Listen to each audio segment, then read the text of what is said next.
In the tapestry of life, where every thread holds a story, America in Black and White emerges as a haven for the voices echoing through the heart of our communities. In this podcast, we wade through the rivers of our collective experiences, celebrating the vibrant hues of change brought forth by the whispers of hope and the roars of action. It's more than just a conversation. It's a journey into the heart of our society, illuminated by the light of those daring to dream and do. Join us, and let your voice be the melody that guides us toward a dawn where every color finds its place in the masterpiece of our shared destiny. Together, let's paint a future brimming with the positives that dwell in our minds and the actions that shape.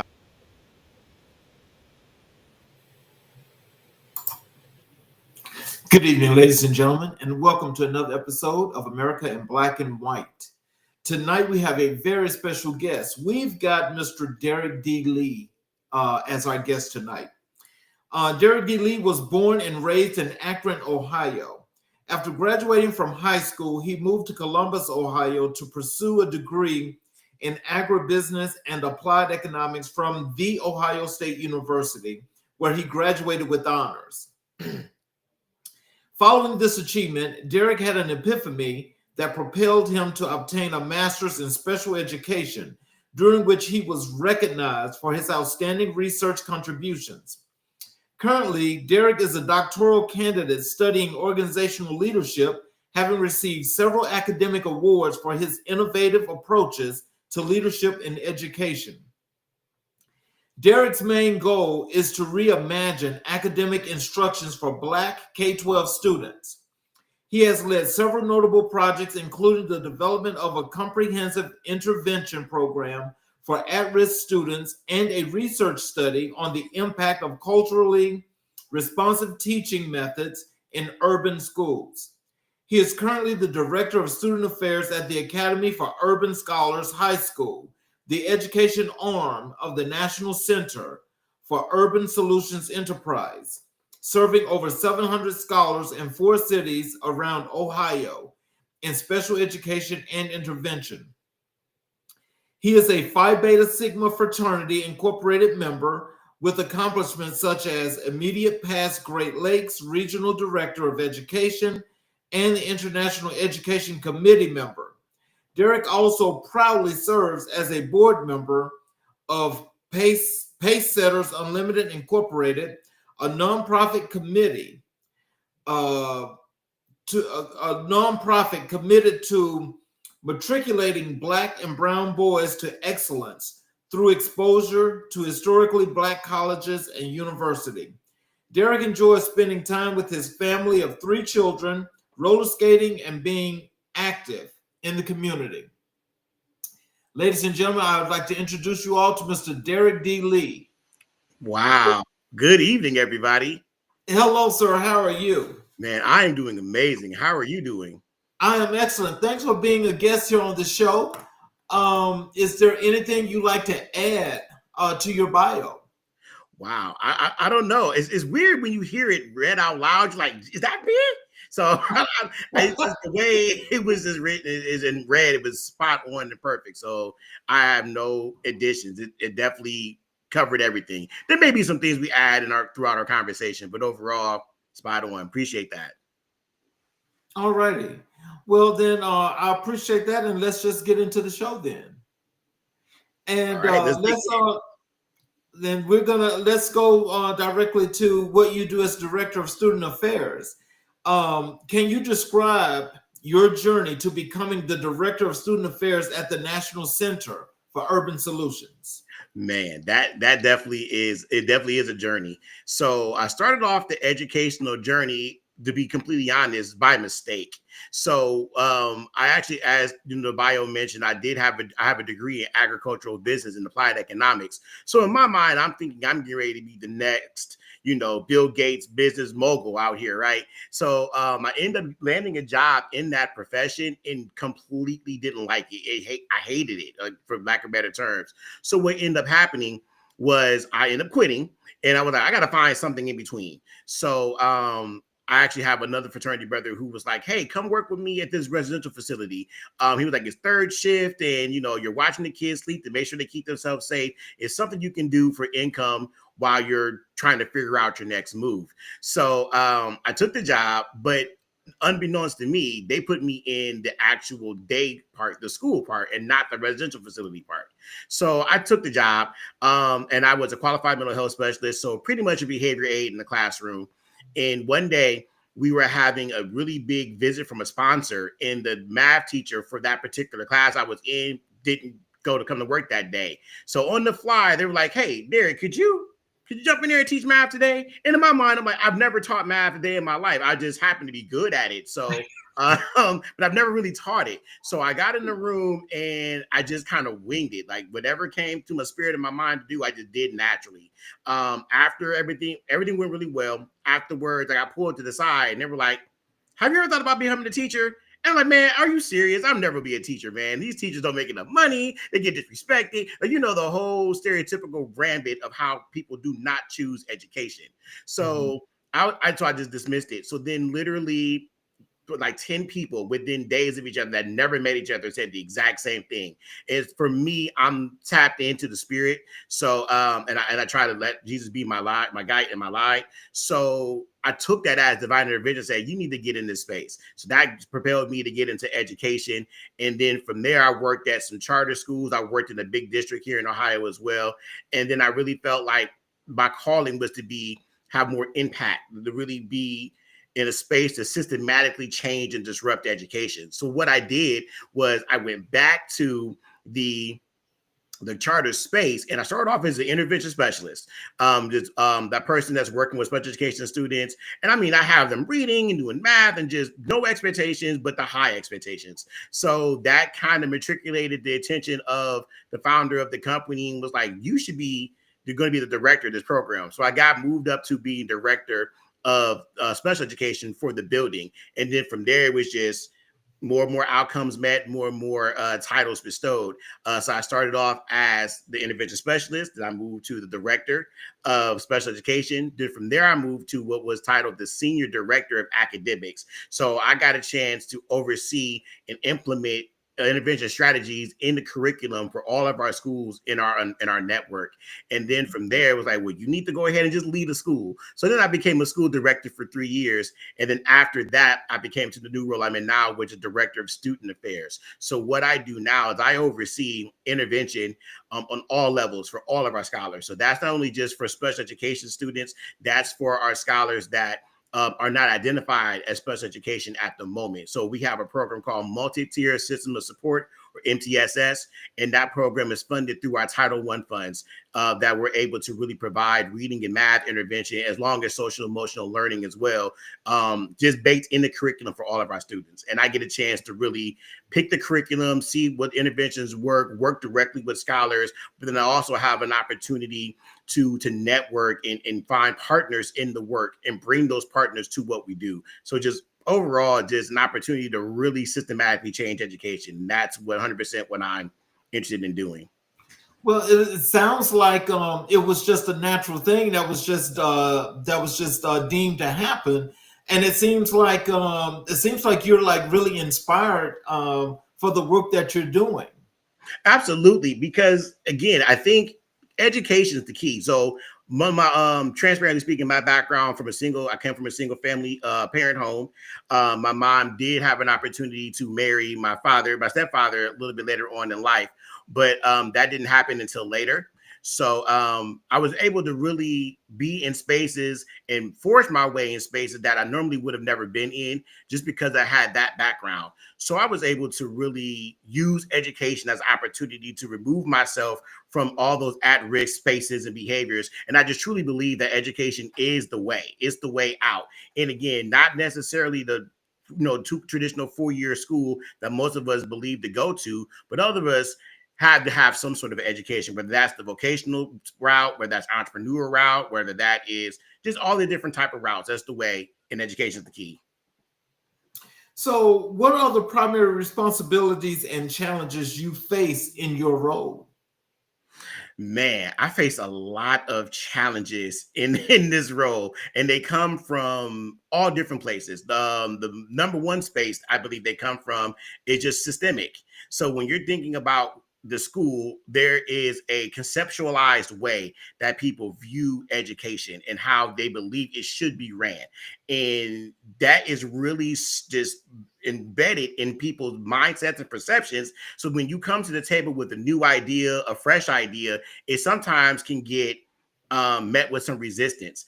And not only, just from people with ill will intent, but really from people who just haven't had opportunity to experience anything better. I think right now, the biggest issue that education is facing, and in my role right now, is what's happening on the national level with funding and all those type of things. The school that I have the pleasure of working with is a school that is 100% free and reduced lunch. It's also a Title I school, meaning that the scholars traditionally read at least 3 to 5 grades beneath grade level at the high school level. So that qualifies us for additional sets of funds to be able to bring in extra resources, whether that's people, curriculum, experiences, to really make sure the scholars are at the best. And with the federal landscape being what it is right now, it's becoming a challenge, if you will, to kind of make sure that these scholars are best served. So when you think about the challenges from that perspective, coupled with just, as I mentioned before, it's systemic, but I'm going to go the other way now. When you talk about people that are in poverty or people that are maybe considered at risk or just disenfranchised, there are a lot of social emotional issues that need to be addressed that often usurp the educational needs. There's some physiological needs, that there may be homelessness, there may be food insecurity, there may be just lack of financial support in the home, there may be just lack of presence in the home. So all these different variables we have to address before we can even get to teaching the scholar anything. So all of that together really compounds the severity of the need of partnership in this work that we're doing.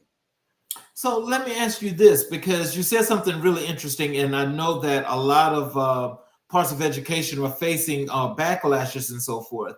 When you mentioned the part about funding and how with things are changing, especially with this political climate, do you know? Has it been? Have you guys seen where your school is facing any of those backlashes for programs and so forth? We haven't seen the backlashes as of yet because we are a public charter. So we kind of have a little bit more wiggle room, if you will, as it relates to bigger districts, but we know they're coming. So the opportunity for us is that now that we know they're coming, we can do things creatively, innovatively to make sure that if for whatever reason something happens to the funding, we have a plan B. We have a plan C, we have a plan D. So in order for us to make sure we're always prepared, two things always happens. The first thing is we do partnerships. So we work with other organizations that do the work that we're doing. So that way we can combine our resources, combine all of the things we need so we can be in the best place. The other thing that we do is we do a lot of grant writing. We do a lot of writing to the different foundations that support education. And me personally, I have personal missions of getting to the office of Oprah Winfrey, Tyler Perry, all the people who I know 100% support education and willing to do the work. So hopefully one of them are watching, fingers crossed. So that way we can go ahead and make sure that we can have some more partners in this work. Oh, wow. How do you engage with students and staff to foster a positive educational environment? Man, I can sum that up in one word and then talk about it for 30 minutes. Relationship. Everything in education revolves around a relationship. When we talk about the scholars that we serve, and not just at our particular school, but just schools across the United States, what really sets dynamic teachers and administration apart from just regular teachers and administration is the relationship. You wouldn't be surprised how far just knowing a scholar's name will go. So one of the things I've implemented is when I was the school director and now as director of student affairs, any scholar I meet, I try to remember their name, not only just their name, but something about them.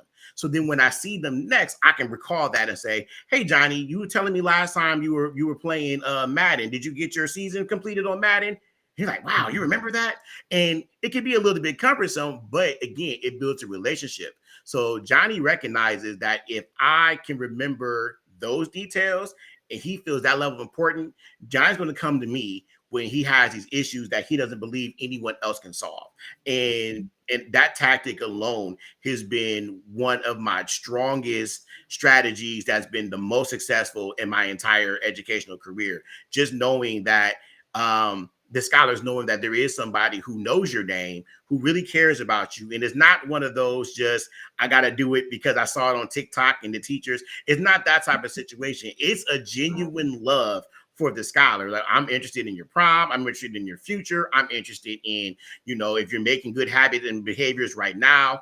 And I feel the best way to really address that is to make sure that programming and resources are available for them at all times. So that way, if I'm having a conversation and Johnny's like, hey, you know what, Mr. Lee, I didn't get my hair. I wear my hood at school because I don't have a haircut.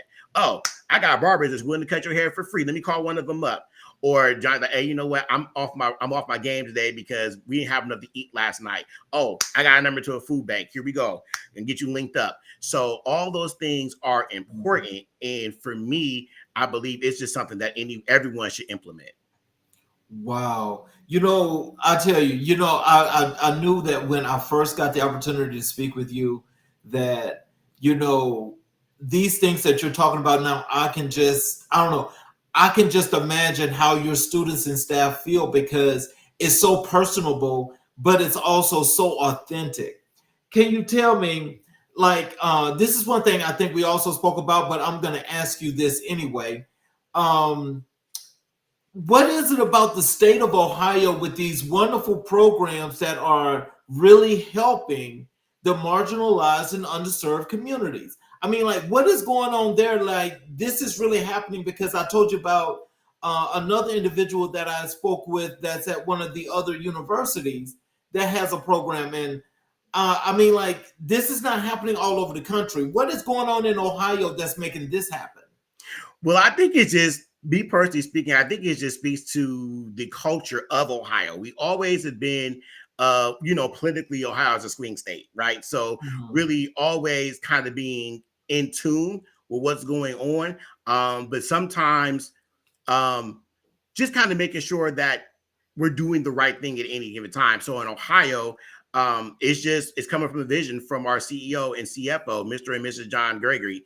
And they just truly believe that we are the solution. Anything that people need in the community, we are able to do that. And that spirit and that culture seeps through every entity of our organization. So it's not only just through the academic arm, but the health and wellness arm, the workforce preparation arm, and then our newest mental health and awareness arm. So really, Ohio, we're just innovators, it's kind of like who we've been. When you think about even music, like the birthplace of funk is here in Ohio, right? With, the band, like the Dat Band and, or no, not Earth, Wind and Fire, but all those type of people. It's here in Ohio. So I think it's just in the culture of who we are as a state. I think our area of opportunity is to take more advantage of the spaces to tell our story a little bit more so that people are aware, because these needs aren't just happening here in Ohio. These needs are, as you mentioned, are nationwide.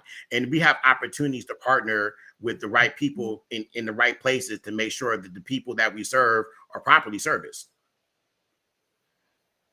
Right. So what initiatives have you implemented to support student success at the National Center for Urban Solutions? They keep me busy. So, couple of initiatives I was able to personally see and get off the ground is what I call Closing the Gap. Closing the Gap is a program that I created that specifically speaks to closing the digital divide between underserved populations, because we know just the way that the world is moving, AI is taking over. A lot of jobs that we see that are usually manned by manual labor are now being replaced with robots. And now there's a need for the underrepresented populations to become tech savvy.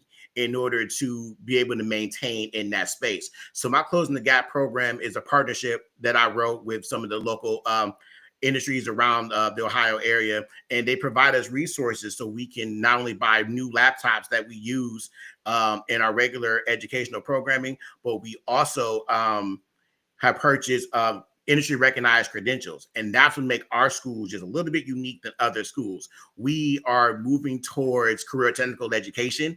And what that means is we are offering industry recognized credentials baked into the K-12 curriculum for the scholars. So that Closing the Gap initiative allows the scholars to get what's called the IC3 digital literacy credential, which not only helps them graduate because they get to accumulate graduation points through creating these industry recognized credentials, but it helps them in real time because now these scholars have a skill that can build their resume that if they were working in a call center could even probably get them $1 or $2 raise right now as a high school scholar.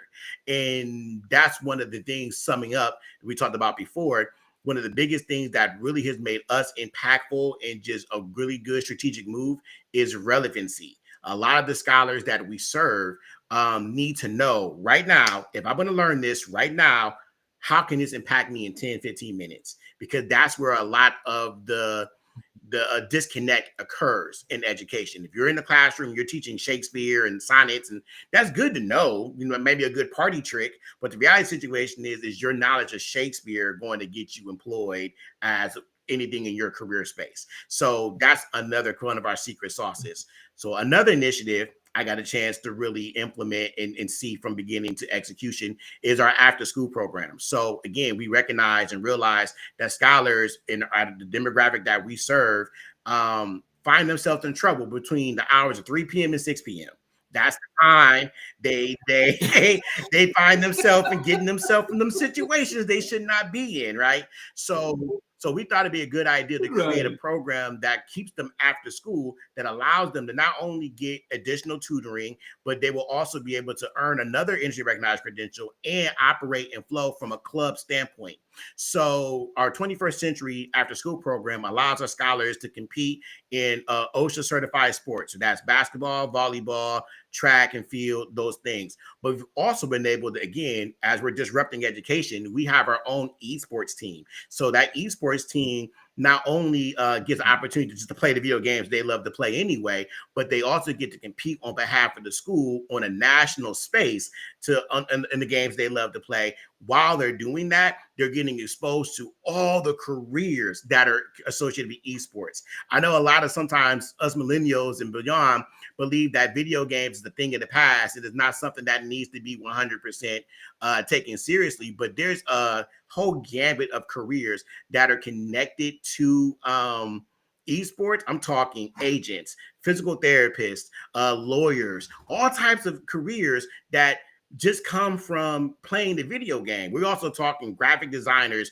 music composers. All these different careers are baked into the love of video games. And we have an opportunity to expose our scholars to all these careers so we don't have to always just get beat over the head saying, I want to go to the NBA, I want to go to the NFL, I want to create my own content, because that's what we hear all the time. So now we're like, okay, if that plan doesn't work, how can we get you to the best space of life that we can? So the exposure through the 21st century program does that. Oh, wow. So let me ask you this, because I guess, Lord have mercy. I mean, y'all are just doing like a plethora of good things. Do you guys have entrepreneurship programs that you get the kids heading and thinking about? So another thing that makes our school just unique is we talk about we want to graduate every scholar, and they're going to do one we call the 4 E's. So we say it's enrollment into a college or institution, enlistment into one of the armed forces, whether that's the Navy, the Army, the Air Force, entrepreneurship, meaning we're helping you get your own business. And then the last E is employment. And when we talk about employment, we're not talking about just you're working at the local grocery store making $15 an hour and you do that until whenever. That's a great start, right? But when we talk about employment, we're talking about some sort of job that's in your career field making a minimum of $22 an hour. So in order to do that and linking that to the entrepreneurship question you answered, we have what's called career-based intervention. So that's another entire program that we offer to all the scholars directly into the K-12 curriculum. So our CBI instructors are responsible for making sure our scholars understand our 5 technical career pathways, which is construction, advanced manufacturing, information technology, hospitality and tourism, and allied healthcare. So the scholars understand what those career pathways look like. And as a resource to entrepreneurship, that falls under our hospitality and tourism. So under there, the scholars can earn credentials in Rise Up customer service and retail. We are currently exploring the Sigma 6 series, leadership for entrepreneurship. So that's the black belt, the yellow belt, the green belt. We're exploring what that will look like for our schools. And all of these will be offered directly to the scholars. So through that CBI program, the scholars have an opportunity to meet other entrepreneurs, and those entrepreneurs are serving as mentors for them. So if someone wants to do cosmetology as their career pathway or as their place of where they want to be, then their mentor will allow them to shadow them and get them that experience so they can understand. Because a lot of times when our scholars say, I want to be an entrepreneur, it's solely because of the fact, not solely, but what we normally see is, I don't want to work for anybody. I want to make my own hours. They don't really understand the true grit and resiliency that it really takes to be an entrepreneur. So we would like to get them all that exposure beforehand so they can be the most successful as they can be. So can you share a success story from your tenure that highlights the impact of your work? That's just so many of them. But all right, let me pick it's my favorite one right here. So I had a scholar, and he was with us all 4 years. As a freshman, this scholar had a very difficult time in school. I'm talking, he had behavior issues. He had issues just coming to school consistently. He came from a single family home as well. The mom was really involved, tried her best, but just had her own stressors as well. So we was able to wrap around that young man as the black men of the building. And this is when we also have a mentoring program. I'll get into that a little bit later. But we were able to really wrap our arms around this young man, and we got him to a place where he was able to open up and tell us, you know what, I'm just angry, and I don't even understand why I'm angry. And, you know, after a while, you know, we were able to empathize, say, you know what, we wrapped in this black skin like you too, brother. We walk the same walk you walk, in an empathizing, caring situation, not like a comparison situation. So when he realized he had his own tribe, he opened up. So after he opened up, his attendance improved. His grades shot through the roof, and he was able to enlist in the Air Force. And now he's serving our country in all different type of countries. And he writes us often, comes back and say, you know, if it wasn't for you all just not giving up on me, because that's again, when we talk about the secret sauce of what we do and why our success stories are the way they are, because we just don't give up. We're not a traditional school, and we're saying, hey, you were supposed to stop chewing gum. When I asked you to stop chewing gum, you're suspended for 5 days. We all know that out-of-school suspension, specifically for Black and brown boys, is an ineffective measure of punishment. It doesn't correct the behavior. It doesn't replace it with the correct behavior. It's just ineffective. So really, that's how our mentoring program got birthed, because now we'll say, you know what, Johnny, we understand you need to do math today, but we're going to just take you off campus for a second. So we get all the proper permissions from the parents and everything like that, everything in place. And we take them off campus. And our campus is directly across the street from probably one of the most scenic, beautiful parks in the entire city. So we're able to really take them off campus, walk across the street, get that fresh breath of air, and just really talk and say, okay, you're not feeling today. What's going on, right? And usually when you remove scholars from that space and get them talking, they'll tell you whatever's on their heart. So we do that a lot to be able to get in their head and their minds about what's really the problem with them. Because a lot of them feel like they have to come into our space and put up this facade, put up this, I'm this, I'm that, I'm tough, I'm from XYZ neighborhood. And we're like, that could be right, that could be good, but you don't have to do that here. So it's not even from the approach of saying, we don't even make them feel bad that they have to claim that, because we don't know why you have to claim that. You might have to claim that for protection. You may have to claim that for identity, because you don't have anything else to identify with. So really taking a step back and asking that why is what really helps us be successful, and that helps us come up with those innovative and creative interventions. Wow. So how do you approach collaboration with other educational institutions and organizations? I'm on the phone like, hey, you got, I got, we can. That's the short of it. But we totally believe in the power of networking, because it takes a village, right? Not every one entity can do everything themselves. So what makes us, again, what we do a little bit differently is we have what's called business developers, and those people go out and we actually go into the community. We don't just email, we don't just text, we don't just phone call. We go and have lunch, we go and have coffee. We go build the relationships in that space as well. So that way, if it's a construction company, say, you know what, I need help. I need 20 people that I need to be able to get working, because I have these big projects and I need the help. We go, well, we have a construction program and we're about to graduate 20 people. Let's work together to create this pipeline from workforce development to actual working, right?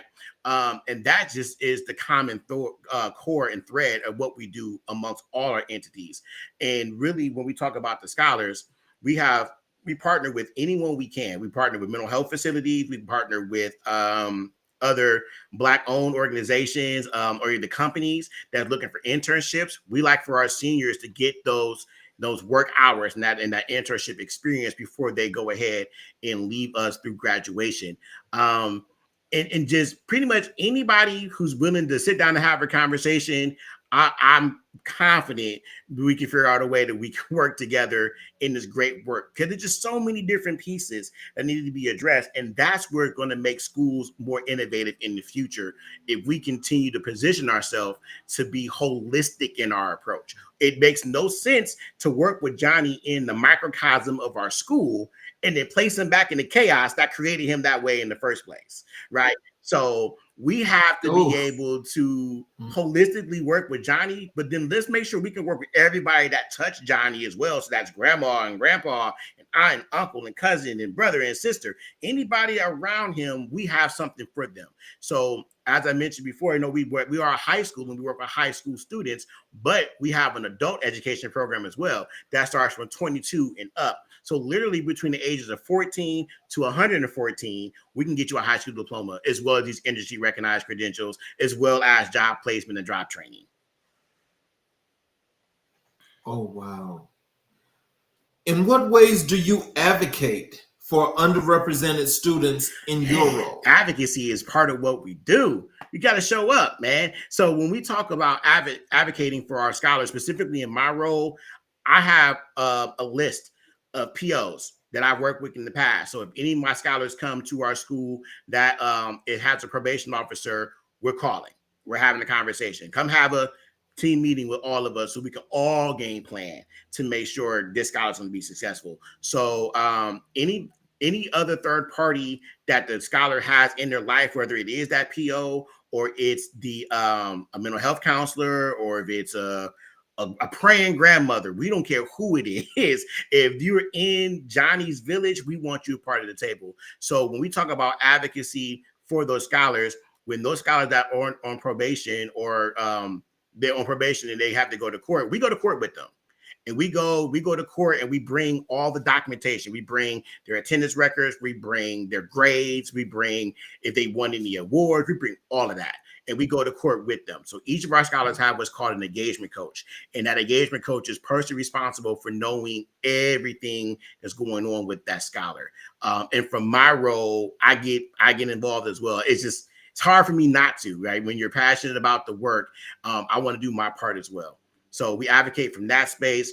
But I think the biggest source of advocacy we do for the scholars is we ask why. A lot of times in education, that's the one question that never gets asked. Well, Johnny just wants to be disrespectful. Sally, that's just how Sally talks. Sally don't know how to talk to nobody. She really don't want to be here. And you're thinking to yourself, like, she didn't just get that way.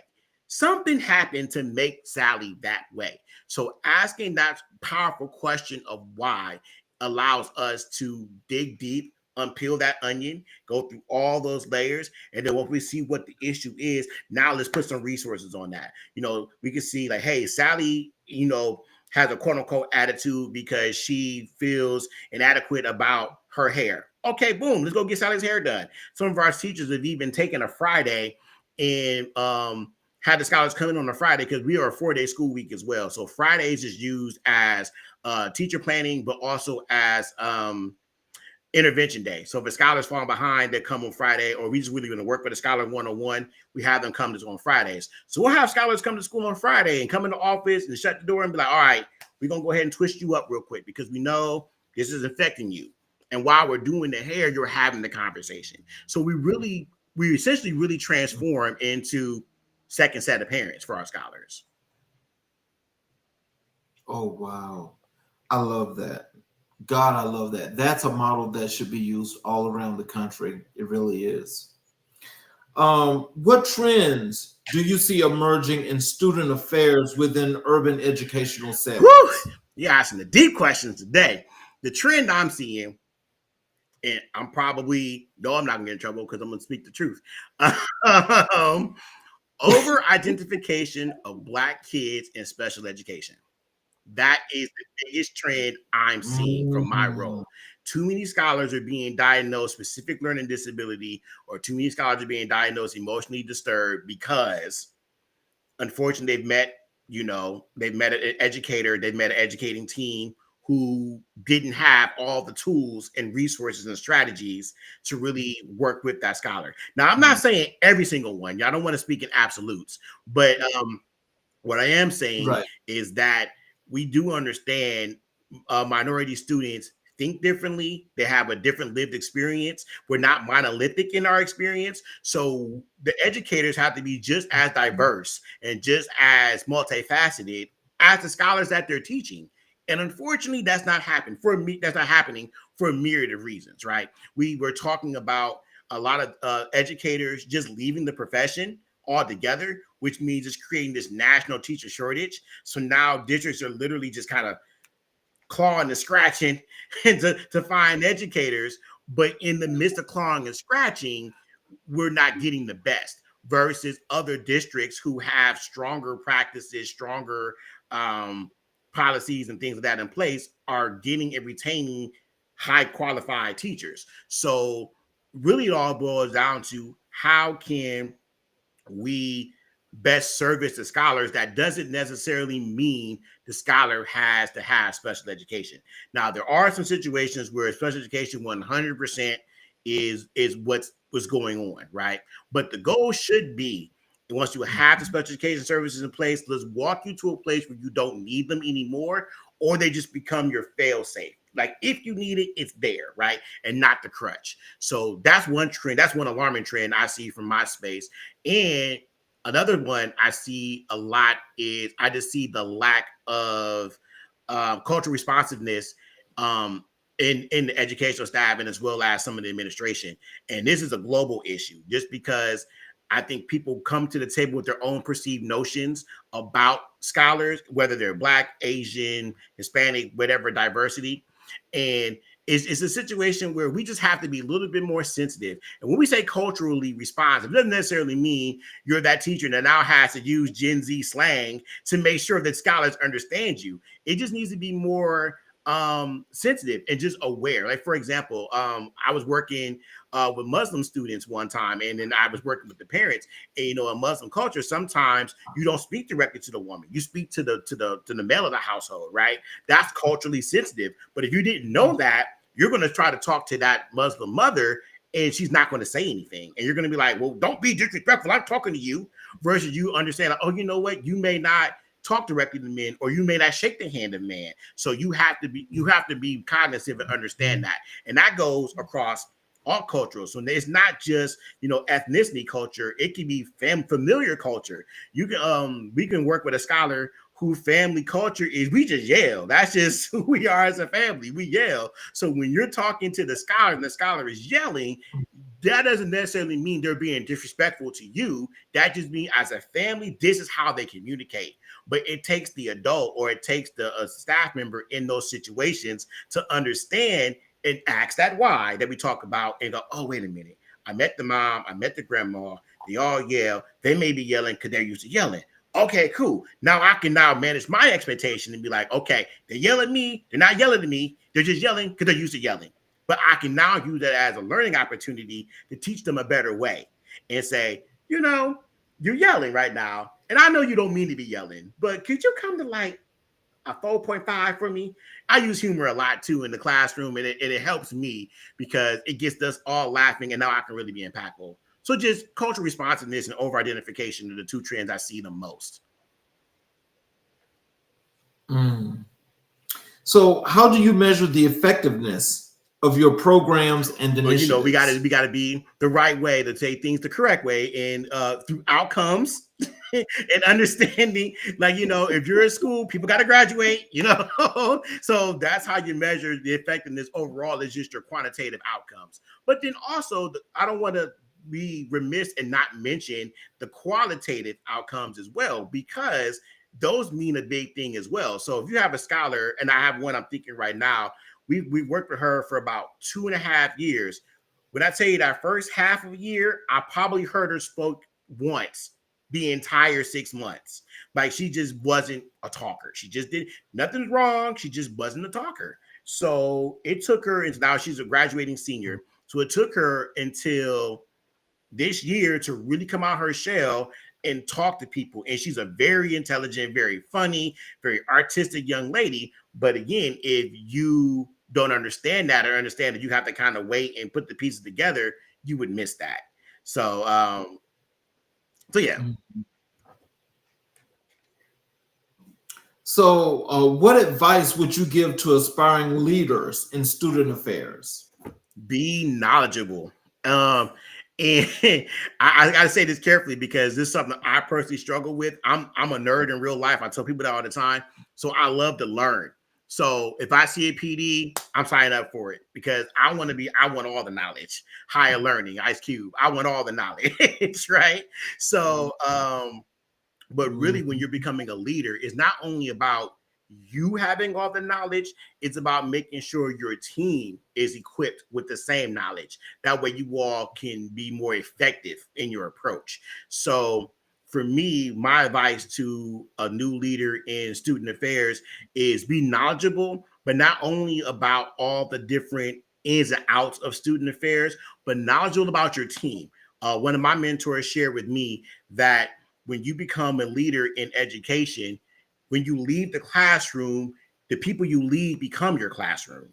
So you have to keep the same mindset in place. So you can't just assume they know things because you know it, right? You have to do your test. You have to make sure they know it. Right. And if they don't know it, how do you get that information to them innovatively and effectively for it to be retained by them? And unfortunately, sometimes when people come out the classroom and into administration, it turns to, when I was in the classroom, I used to, and then it turns into that. We really need to be all like, wait a second, I struggled with this in the classroom. I'm pretty sure they're going to struggle with this. Let me get my bearings together and let me do something a little bit different. You had a flashback. I'm telling you, man, it's contagious. Oh my God. Hey, let's transition to your role in the education process. Tell us, how do you perceive the role of education in addressing social inequities? As I mentioned before, education is the key. I can't stress it enough. There's a lot of studies out there that 100% link your ability to read with the chances of you going to jail. By if you can't read by 3rd grade, they say you're like 2 or 3 more times likely to go to jail. Like it's right there. So just understanding that correlation it should be enough, in the space of education to understand that if we don't do something different with education, socially, economically, we're going to see some very, very significant decreases in movement, right? When you think about And I'm not, again, these is just numbers and things. I'm not, over trying to overgeneralize. But when you think about poverty and crime and all those things, is it always performed by someone with lower education? Not necessarily, but you can kind of see a correlation there when it relates to just overall mindset in education. You can see it, you can see the correlation. So when we talk about the social constructs of poverty as it relates to education, a lot of people, in my personal opinion, they get caught in what I kind of coined, what is coined as survival mode. So because I'm in surviving mode, I don't understand. I have no idea what I'm having for dinner tonight. So I'm going to forgo school because I need to go to the job and make money. And that's something we see all the time.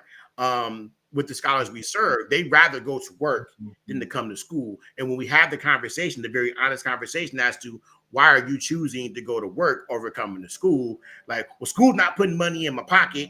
School's prohibiting me from making money right now. I could be at work right now, but here I am in class, right? So it's a mindset.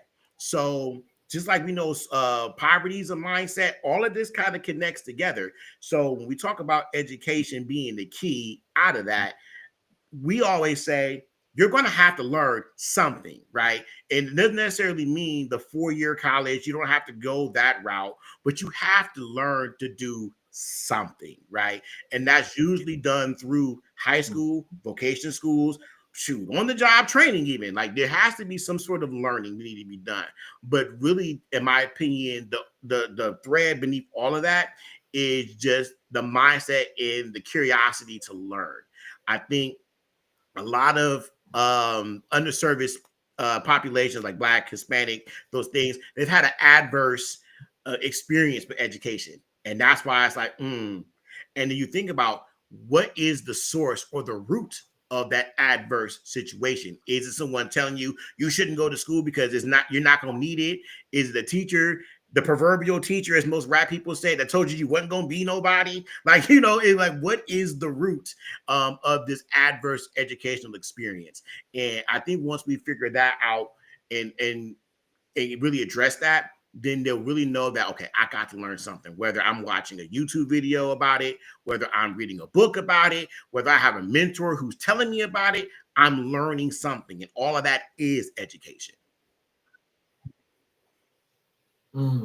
So, as she was just mentioning, some of those things that were that transpire, in that whole process. When you were talking about the kids that, like, they feel like sometimes they have to go and they just have to make money because they have to eat and survive and so forth. When it comes to situations like that, and I know you explained that you guys, have connections where you collaborate with different services to help the students and so forth. When things like this take place, are there any other special things that you guys kind of like put in place to plan for off-kilter situations such as that? Well, we don't necessarily plan for it per se, but it's because of who we serve and how we service the people.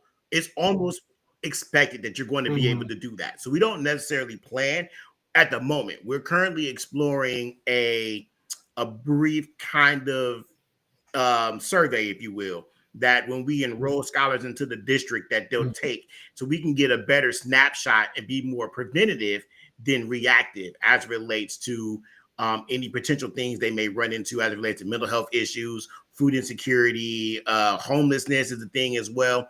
So when they go through this questionnaire, that's a better word, these questionnaires, and we read it upon them enrolling into the district, we're able to then automatically link them with resources, versus how we find out now is little Johnny, little Sally comes to school, we notice they act out, and then we do a lot of team meetings. So after like 2 or 3 days of erratic behavior, the team is coming together, and the team is the school director, the dean of culture, that's particular scholars engagement coach, all their moving parts come together and go, what's going on?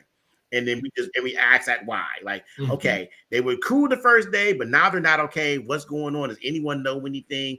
And we collaborate amongst ourselves. And then once we figure out what it is, then we're able to get the resources. But we want to move to a space where we don't have to wait for 2 or 3 days of erratic behavior. We want to know coming in, you might have these challenges, so we can already have it ready to rock and roll in a preemptive space, not necessarily reactive space. So that's kind of how we kind of get ahead of it in that space. But then with the expectation of the staff that we're working with, the engagement coaches, our mentors, the expectation is they're having weekly conversations with the scholar and the families and seeing what's going on. And as I mentioned before, with us being the education arm at National Center for Urban Solutions, we have a bunch of different arms that we all work in synergy together. So for example, if Johnny's having a situation at school because he may be food insecure or mom's never home, and we talk to mom like, well, mom, why are you never home, mom? And mom says, well, I have to work 3 jobs to take care of the family. We ask the question of, well, maybe are you underemployed? Meaning you have jobs, but are you making a wage you don't have to work 3 jobs? Maybe you don't have to work 2, maybe 1.5.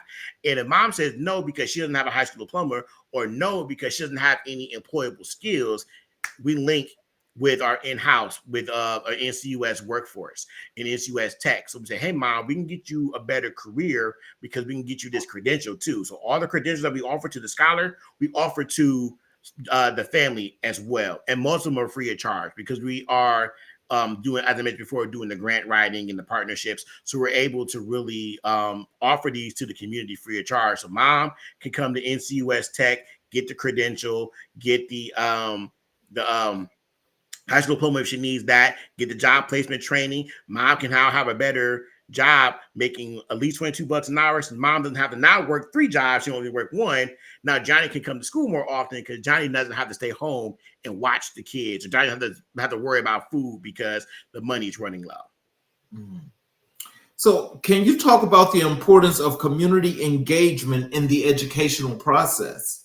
Man, community engagement is vital. It's the heart of education from our perspective, specifically my perspective. I always say all the time, schools are the epicenter of a community, meaning anything that happens in that community should flow through the school. In order for that to happen, you need to be engaged. So what makes us a little bit more into it, innovative, is we go into the community. It's nothing for us to go knock on Johnny's door. So Johnny comes up missing from school 3 days, like he's just absent regular 3 days. We're knocking on the door and we're like, hey, Johnny, what's going on? And we're having a conversation. When we have all of our community outreach events, whether that is our African-American Black Wellness Day, where we celebrate the health of Black men and provide free biometric screenings in 16 cities amongst the United States, we actually go into the community and go to events and shake hands and pass out hot cards and put out yard signs. And we are in the community. And we're willing to go in places that most people won't go. So when we talk about community engagement, it's the reason why we're as successful as who we are. We're, like I mentioned before, we're not just picking up the phone. We're not just text messaging. We're going to you. We're bringing it to you. And that's any entity through NCUS. That's our approach. Oh, wow. What strategies do you employ to promote inclusivity and diversity in education? Inclusiveness. So, and diversity. Well, we offer everything we do, from the school to the workforce to Black Men Wellness. It's offered to the entire community. It's nothing that is just niche to one particular space. It has a mission, but it's offered to everyone. So how we really include inclusivity is when we're doing this community engagement, we are strategic in who we're partnering with. So we partner with any community who can get on board with the success of the people that we're servicing. If you can align with that mission, we want to work with you. So that's how we make sure people are included in what we're doing. And again, very strategic approach. So we're talking to, funders who may, individuals, maybe millionaires, billionaires that want to personally help, or somebody who just may be the community engagement chair for their organization that may be able to pull their organization to be a part of the work that we're doing. So we're willing to work with literally anybody as it relates to this work. So, how do you involve parents and families in the educational journey of their children? We bug them. But I tell you, bug them. We calling, we texting, we coming to the job, we pulling up, we do whatever we have to do to get this parent engaged. But we also do it in a that's the more direct for us. But what we do traditional parent-teacher conferences. So if a parent wants to come in and get more information directly from the teachers on the progress of their scholar, we have that available. Through our Title I program, we do community engagement events and literacy events that we want parents of our scholars and their younger siblings to bring them to the campus to do things. So we've done trunk or treat on our campus where everyone puts on their costumes. We do trick or treating out of the trunks of our cars. We've done family movie and game night where we, provide the snacks, provide the games, and families just bring their children and come and play board games together.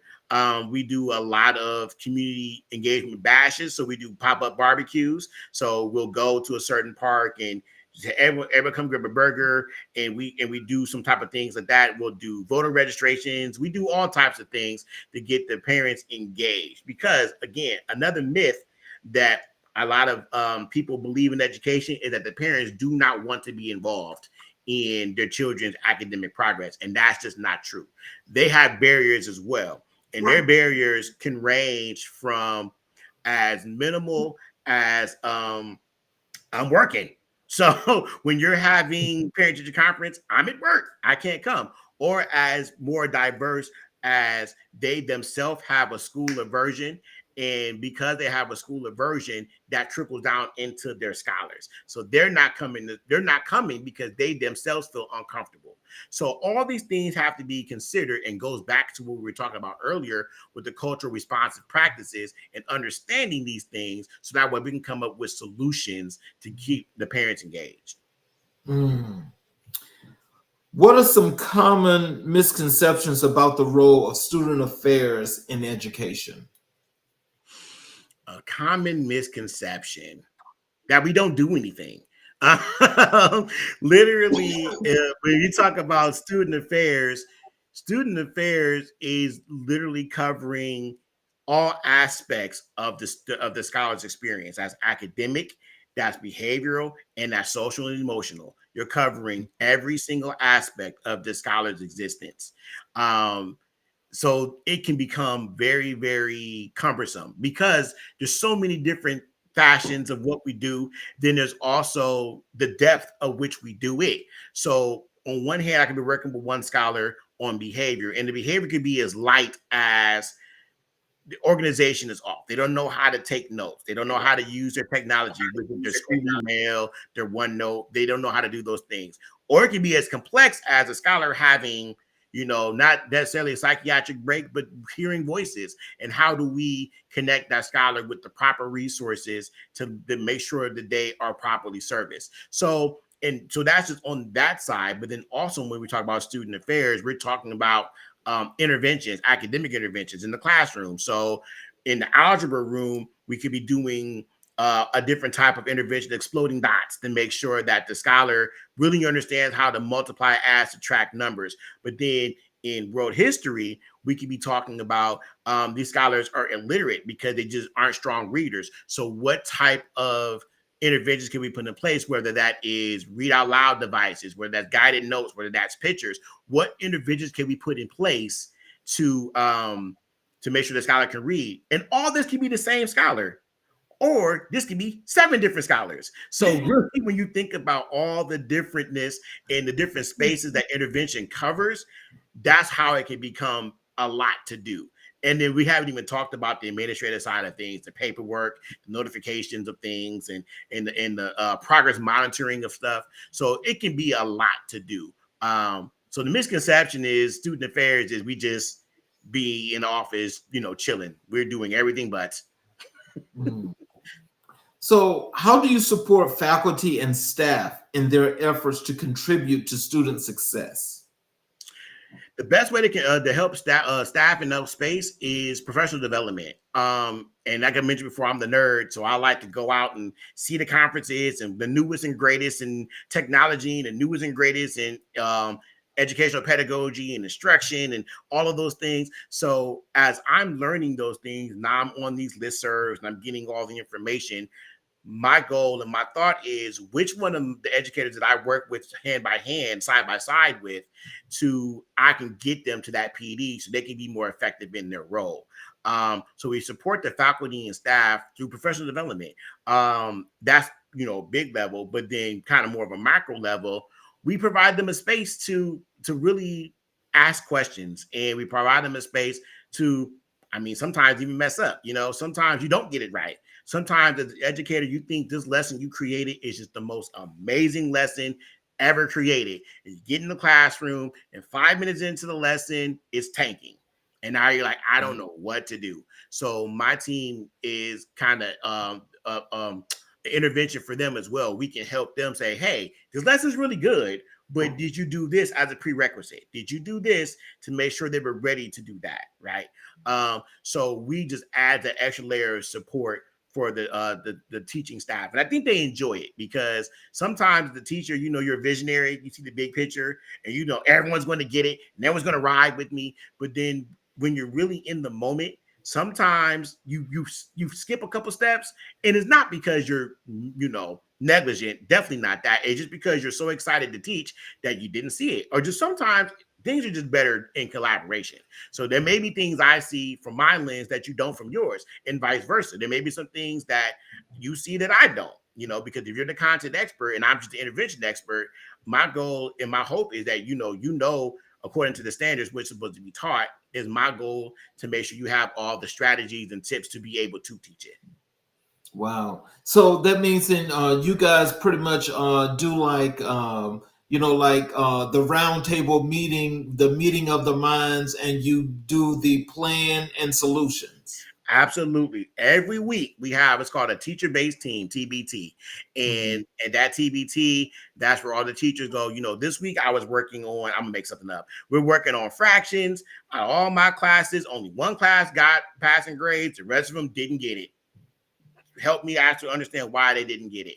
And at this TBT, that's the discussion. Like, okay, did you try this or could you have tried that? And we collaborate in all the spaces, not just the academic space, but in that behavior space as well. So when we're noticing a scholar being constantly late to class, or we know as a scholar consistently skipping a class, the TBT is a place where we ask that question. And we're like, what really is going on? And they avoiding the class for a particular reason, or they just walk slow. So sometimes, having the open forum to have that conversation provides more clarity. And from that clarity, solutions can be generated. Can you discuss a time when you had to overcome significant challenges in the education process? Today. It happened today. It happens all the time. Only because, and I'll go to the beginning and bring it all full circle. With me being in the student affairs space, my main wheelhouse is special education. And there's a lot of need in our area with not a lot of supply. So one of the things I had to overcome is, how do I service SPED scholars in an effective way, knowing that there's a teacher shortage, knowing that I want to move in a space where no one's overburdened, but we are keeping the why the main thing, which is how we're servicing scholars. So, working with third party through our community engagement efforts, we work with other organizations that help with some of the administrative side of special education. So setting the meetings and reviewing the paperwork that's required. So we use a company to do all of that. So that way the intervention specialists are capable of doing the main thing, which is working directly with the scholars and providing them with the proper amount of instructional time. That's what makes special education a unique monster in a sense, because by law, because special education is covered by IDA, which is a federal law. And under the IDA and with the documents that are created in special education, we have to make sure those documents are being followed to the T. Not only what's being done, how it's being done, for how long it's supposed to be done, and by the proper person who's supposed to be doing it. And all of that information is documented and it's provided in a scene with a lot of oversight from a lot of different places. So that becomes a challenge, making sure that that stuff is done. But really, as we noticed in the landscape of education, we don't move forward without the challenge, right? Sometimes the challenge propels us forward. And, not to bring up COVID-19, because, a lot of people use that as the excuse, but in education, it 100% exposed a lot of the inefficiencies and deficiencies in education. So because of that, we're able to now be more innovative in our approach and our practice.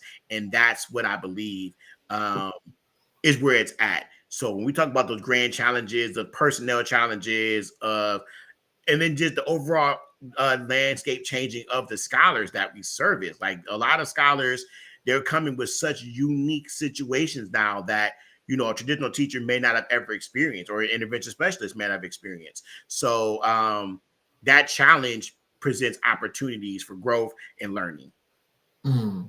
So how do you integrate technology into the student affairs framework? Good question. So I have a personal vendetta against paper. So I walk into a classroom, and if I start seeing some paper, I'm writing. Why is there paper? But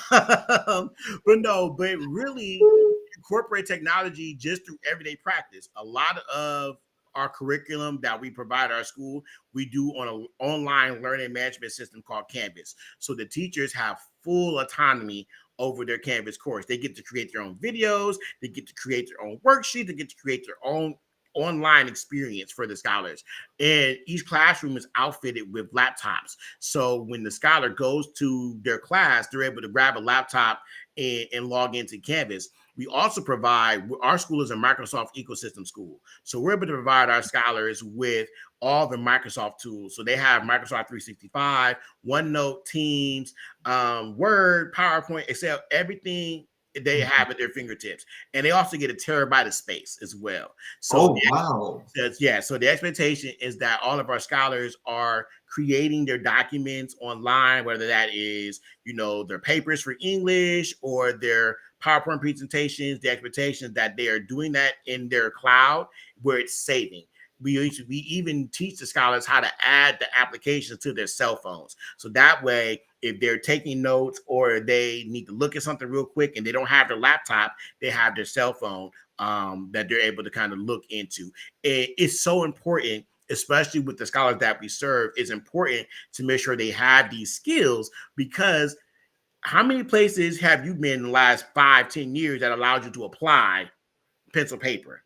Yeah, that's true. That's true. So the thing is, that minuscule thing is baked into the existence because we're preparing our scholars for work and life outside of us, which is why I have the vendetta against paper, because I know sometimes, it's easier to use the paper to get it done, but I'm always big picture thinking. So I'm thinking, if it's always easier to use paper, how are we really setting them up for success when they go to this job and they can't even apply to the job because they don't know how to use the computer properly? Or if they did have paper, can you effectively afford work through your job because you don't have the technology skills required? And that is how we create, in my opinion, a permanent lower class. When you refuse to understand the skills and learn the skills that are needed for success and survival, you move down the chain, because now all the jobs that require that level of thinking are being replaced by robots. So if you thought you were going to work at McDonald's until you're 32 years old, guess what? That robotic arm is dropping fries.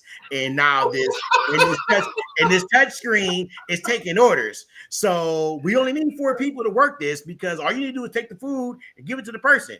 You know what I'm saying? So it's like, when you understand and you can see where things are moving, it helps you move differently in the school. And that's just how I move.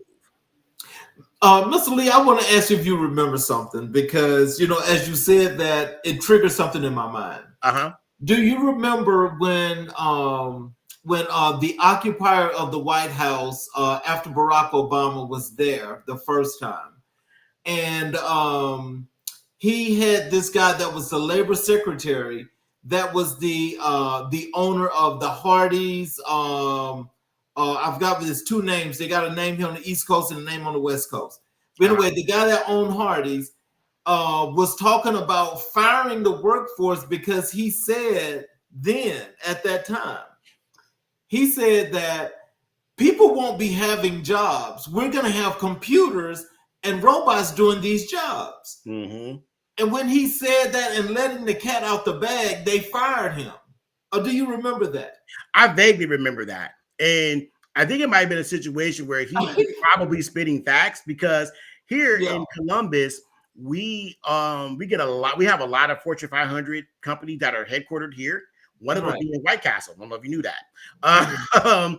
White Castle. So we have a lot of flagships around here.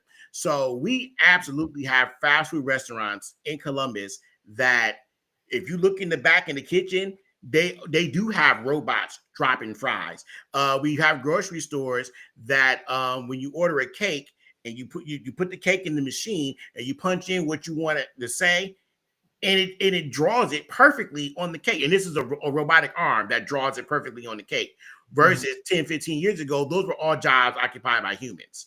Right. So again, when we talk about what you just mentioned, he was mentioning it then, but it probably was, a little bit before the time. But now look where we're at now. On the West Coast, they have driverless semis. Yes. So whole trucks that are driving with no human in it.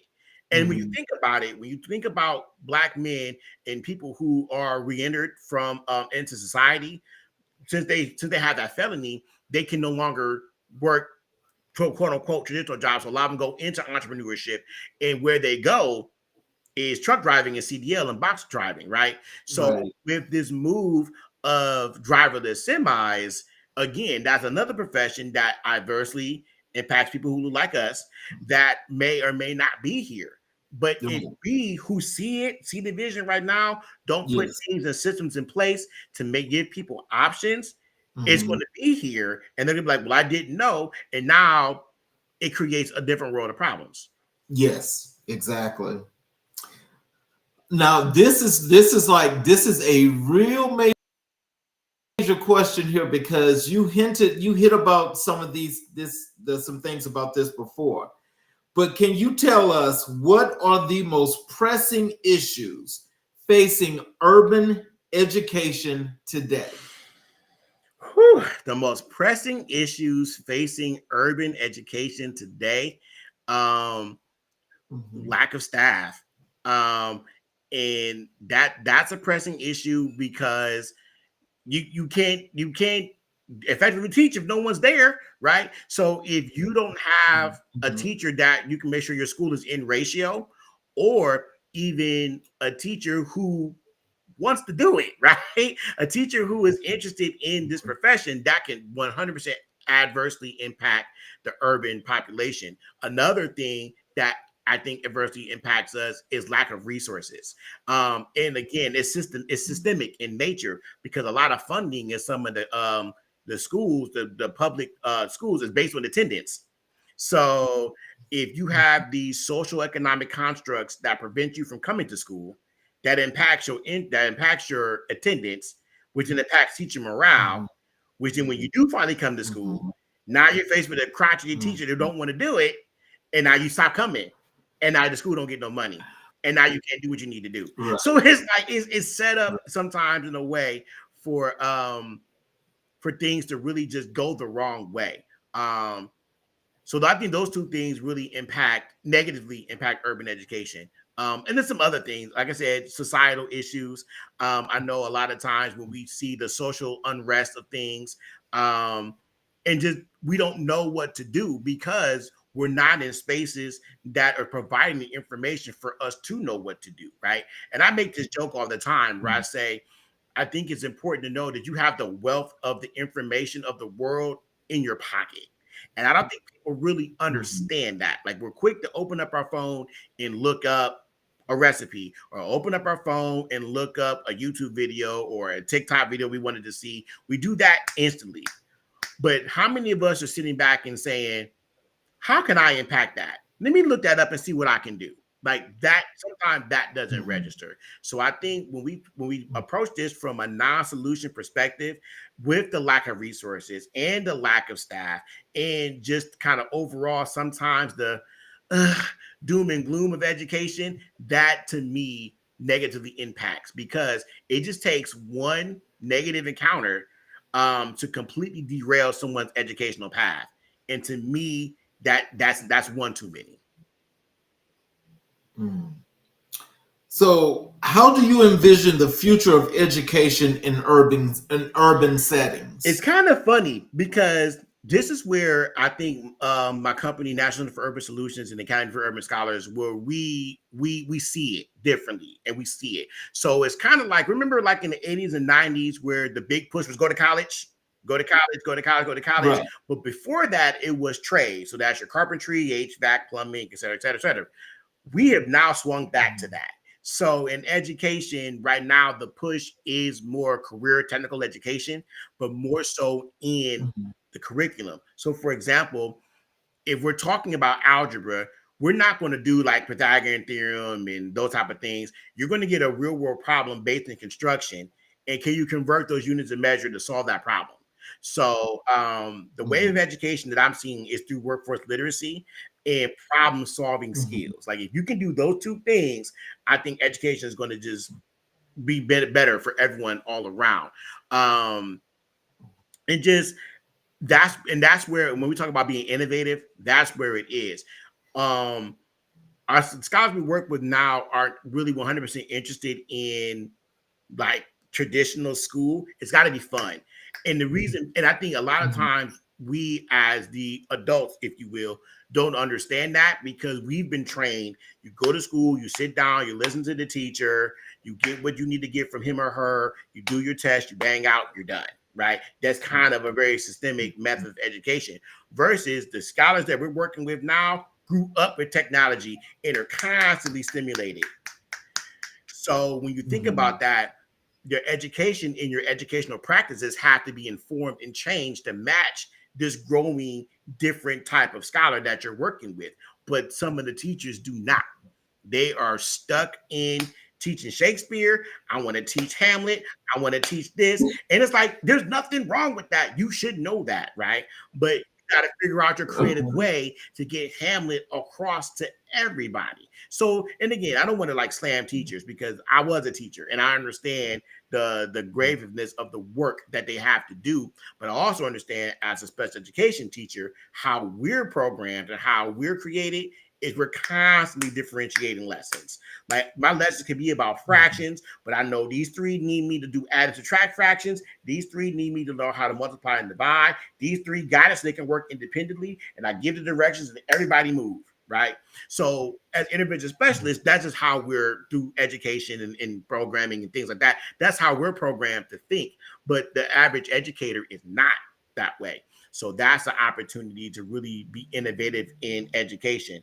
I would also add even the technology piece. So where's your virtual reality headsets? That needs to be the, if you want to have a PlayStation in your classroom as a way to like have a brain break from doing this hard task, like it's those type of things that we have to just be creative with and find the resources to make happen.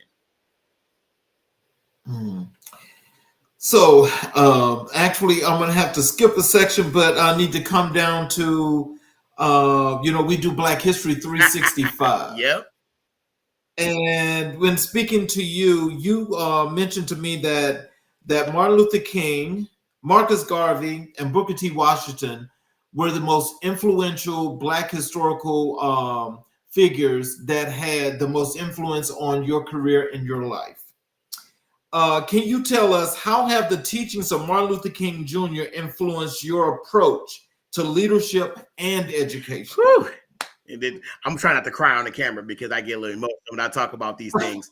But when you talk about Martin Luther King and how he impacted education, for me, well, the obvious is, is everyone working together in a desegregated space, right? But for me, with him being a pastor and really understanding and professing the name of Jesus, right? For me, it was the constant asking of that question. In the Christian faith, and if you're a believer of Jesus, we're always taught to use our faith to see the good in people. And sometimes when you do that, you have to ask those why, like understand what they're going through so you can provide some grace and understand how to manage your expectations, right? So MLK influences me in that space because when I see a scholar, it's genuine love. You ain't got to do nothing to get this love. It's yours, right? There's nothing extra you got to do. You just show up, you getting it, right? And I think most of the scholars that I service and I work with, but they feel it. They know at any given moment they can call Mr. Lee. Like even in my room, I have an area that I always keep mints, cologne, hand sanitizers, lotion, just that small type of stuff. So not only is it a conversation starter for me and my scholars, but it's a safe space because they know Mr. Lee loves fresh breath. Mr. Lee likes to smell good. So I'm gonna have that stuff for me, but I know they're gonna need that also. So understanding all of that means I get to create the safe space. And I think MLK helps me really be grounded in creating safe spaces for people to be their most authentic self. And when you're there, that's where we can make progress. So can you share a specific lesson from Marcus Garvey that has impacted your career? So Marcus, and it's funny because I know I was joking about this with one of my fraternity brothers, and he was like, Marcus Garvey. And I'm like, okay, yeah, I know he made some crazy decisions. We get that. We all know the history, right? But I think the biggest thing that Marcus Garvey and how he's one of his lessons, and I use this phrase all the time: no one's coming to save you. No one's coming. You keep looking, no one's coming. So if we as people, as Black people, do not figure out how we can put things together for ourselves, that's the only way we're going to get to self-efficiency. We have to figure out how to empower, educate, and inspire each other. I think, unfortunately, sometimes what happens is we've learned to be pitted against each other. I hear often from a lot of people, just through the conversations that I meet in my networking, that when you have Black people in the room, if one Black person is perceived as intelligent, the other Black people perceive that person as a threat. And really what it really is sometimes those other Black people who perceive the intelligent person as a threat, they're insecure at whatever they need to be working through. So the person who's deemed as intelligent has to walk into space of saying, I'm not here to make anyone feel any type of way, but if you feel some type of way, we can work through it together. But ultimately, it's a you thing, not a me thing, right? And walking in the boldness of that and being able to say that confidently with people, I think is something I pull from Marcus Garvey, because he pulled no wood nickels. He can let you know how he felt in all the situations. So in what ways do you see Booker T. Washington's philosophy reflected in contemporary educational practices? Oh gosh, how do I see Booker T in educational practices? I see it like this. One of the, everyone understands Booker T, and one of the messages that he put out as well is the whole self-sufficiency piece as well, through agriculture and working together as a community. That's what education is going to take. It's not going to take just one person doing all the work. It's going to take a group of people collectively doing the work. So kind of merging him with Marcus Garvey, one of my kind of cherished beliefs is that the men of the community are called to lead, right? And I think, unfortunately, in many places, we are not properly positioned to lead. And because we're not in our position, it makes our women be in a different position. It makes our children take a different position. And when you're out of position, you're susceptible for more hurt, harm, and danger. So really, if we as men move in our proper space, and again, I'm not even necessarily saying you have to be married or anything to that effect. If you are a single man and you just have community in your heart and you work with scholars or you work with your nieces, your nephews, or whomever, you're properly positioned to do something different. And really taking that as an absolute opportunity to do something different. And it's funny when you think about it, that on the topic of Black men, we talk about us and how many of us have encountered a Black male educator in our educational experience. Most of us are saying, not many. Or if we do encounter somebody, it was the coach, it was somebody in college. It wasn't like and I'm not generally not speaking, but it could have been your English teacher, it could have been your history teacher, it could have been your math teacher, but most times it's not. Like me personally, I didn't have my first black male teacher until I got to college. So that's 12 whole years of school without one black male in front of me, speaking life into me, helping me move forward. When I think about that statistic, that makes me move differently when I see scholars. I tell my black scholars all the time, especially the men, I'm proud of you. It took a lot of courage to be here today to do what you needed to do. And if you ain't hear that from no one else today, hear it from me. It is genuine. It's not, I'm placating. It's not me beating anyone's ears up. It's from a genuine space. So how do you incorporate the values of these historical figures into your mentoring relationships? I put it in action. So when we talk about the mentoring relationship that I have, I do have some scholar mentors. I have adult mentors, and then I have a mentor myself. And when we have our sessions, the first thing I tell them all the time is, I'm gonna tell you what you need to hear. It's gonna be packaged appropriately, but it may piss you off a little bit, because I think what those three men taught me is we got to speak the truth. We got to speak the truth in love, but we got to speak the truth. And sometimes when people are not used to hearing the truth, they take it as combativeness, and you're trying to comfort them. But that's because they're used to hearing a bunch of lies, and you're uncomfortable. And that uncomfortable lie, it is getting kind of riled up by that truth. So in my mentoring relationships, I'm always honest. I'm always consistent. So if I say I'm gonna do something, I'm gonna do it. If I say, hey, I'm gonna take you to go get a haircut on tomorrow, come, Lord willing, the creek don't rise, I'm coming tomorrow to come get your haircut. I know I started my grandfather on that one, huh? So I'm gonna do that. And the thing with the scholars that I serve, consistency is everything to them, because they've been exposed and have lived in spaces where inconsistency is the norm. So when you become consistent, they learn they can trust you. And once they trust you, they'll walk through a wall for you.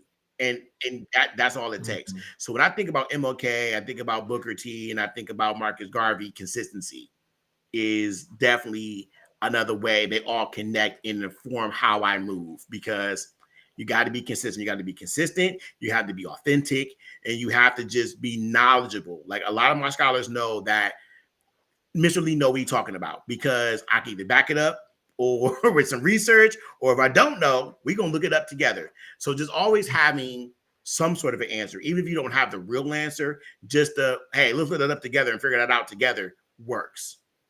Mm-hmm. And what do you think are the most relevant lessons from the lives of MLK, Garvey, and Washington for today's youth? For MLK, I think the most relevant lesson, again, is hope, and understanding that us as a people, we have transpired through some craziness, right? There is several books we can write on the lives that we live collectively as a people, individually as individuals, or even subgroups of us, right? So MLK's message to me of hope and faith that there is a better tomorrow, right? It's not all doom and gloom in a basket going on to Hades. It's not that bad all the time, right? We know we can get there, but we have an opportunity to exercise our faith and hope to be different.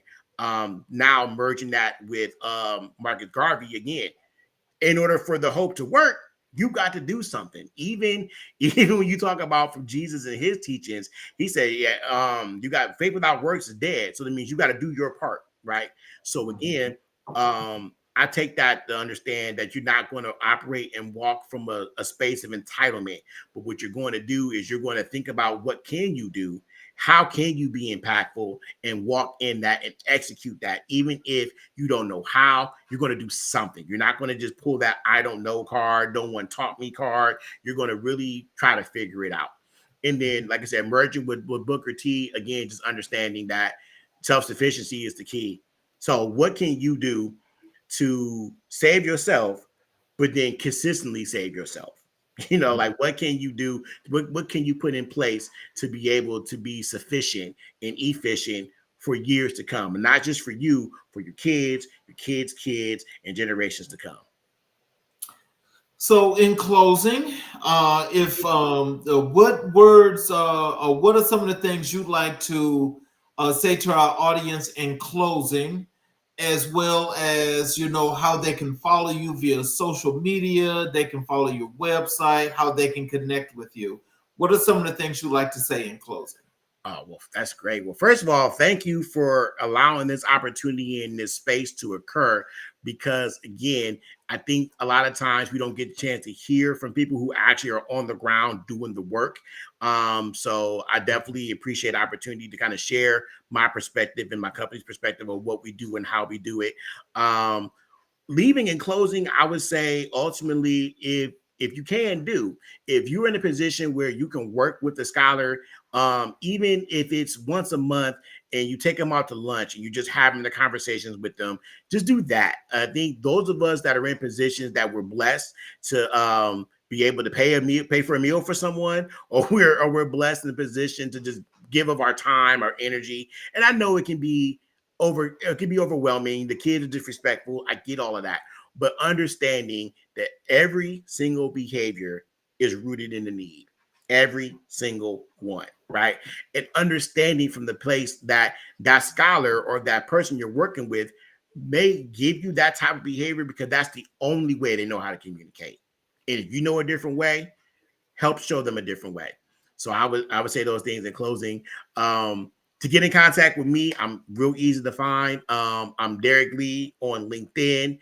I'm also Derek Lee MED on Facebook, and on Instagram, I'm DLee1914. Well, definitely. I hope that we can get you to come back because we definitely.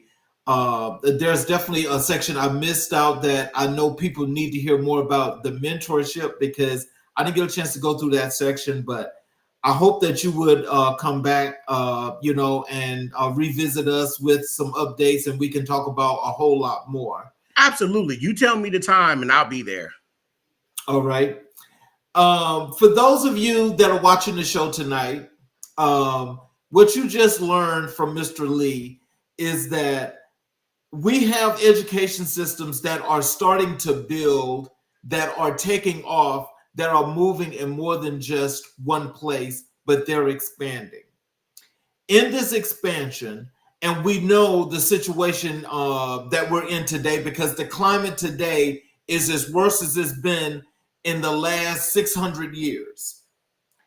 In knowing this, these are places that not only do we need to be able to support, but these are places that we know we can trust our children to go into these schools, get a great educational foundation, and be that future leader of this country and this world as we know they should be because it's a natural thing. This is how we build our communities. This is how we build people. This is how we make society what it is and what it used to be. So I say, for those of you that's on the fence about education, that is participating as a student, as a parent, you hear from Mr. Lee firsthand what they're doing in their schools and how they have expanded. These are places that I'm going to suggest that each of you that's a parent or a student to please go and find out about this school and the things that they're doing as they're expanding to the many major metropolitan areas in this country, because one of those areas might be where you are. Please seek out this school and learn more from Mr. Lee because, as we say here at America in Black and White, we are definitely here to build communities. We are definitely here to expand. We're definitely here to connect, but we're also here to unify. That's the key term, unification. Let's do it together. If we do it together, we stand. We are the biggest, baddest giant, titan, whatever you want to call it, on the face of this earth, period. I say, let's do this. Yes, sir.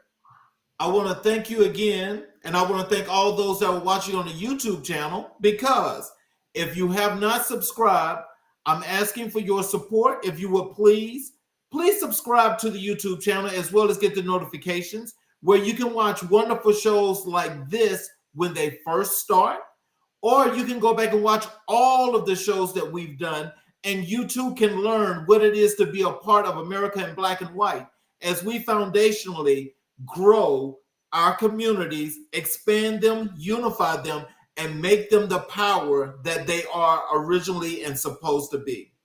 I want to thank you again, Mr. Lee. I want to thank the people out there that was watching. And I want to make sure that each and every last one of you come back and watch us again tomorrow, as we have another great show for you on America in Black and White, the hottest podcast in America. Please be here.